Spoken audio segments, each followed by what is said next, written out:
నమస్తే, welcome to yo-yo TV. ఇద్దరి పోరాటం అదే. కేటీఆర్ ఇంగ్లీష్ ను చూసో కేటీఆర్ అడిగారనో తెలంగాణకు హైదరాబాద్కు పెట్టుబడులు రాలేదు, కాంగ్రెస్ కూడా పెట్టుబడులు తేగలదు అని చెప్పే ప్రయత్నంలో సీఎం రేవంత్ రెడ్డి ఉన్నారు. మా కేటీఆర్ తోనే అవి సాధ్యం, కాంగ్రెస్ తెచ్చేవన్నీ ఫేక్, హైదరాబాద్ బ్రాండ్ అంతా కేటీఆర్ వల్లే అని చెప్పే ఉద్దేశం బీఆర్ఎస్ ది. కేటీఆర్ తరపున క్రిశాంక్తి అవును, తెలంగాణలో ఇప్పుడు ఇదే ఫైట్ కనబడుతుంది. అమెరికా పర్యటనలో ఉన్న సీఎం రేవంత్ రెడ్డి అక్కడ వరుసగా వ్యాపారవేత్తలను, పలు కంపెనీలను, సీఈఓలను కలుస్తున్నారు. తోడుగా మంత్రి శ్రీధర్ బాబుతో పాటు ప్రభుత్వ యంత్రాంగం అంతా ఉంది.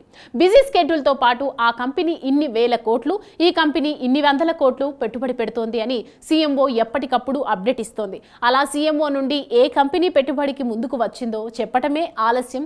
క్రిశాంక్ ఎంటర్ అయిపోతున్నారు. ఆ కంపెనీ ఫేక్, ఈ కంపెనీకి అన్ని కోట్లు పెట్టే సామర్థ్యం లేదు అంటూ ట్వీట్స్ తో హడావిడి చేస్తున్నారు. కేటీఆర్ తరపున క్రిశాంక్ వకాల్తా పుచ్చుకున్నారు సరే, కానీ క్రిశాంక్ ను కౌంటర్ చేసేందుకు కాంగ్రెస్ లో ఎవరూ ముందుకు రాకపోవటమే కోసమెరపు.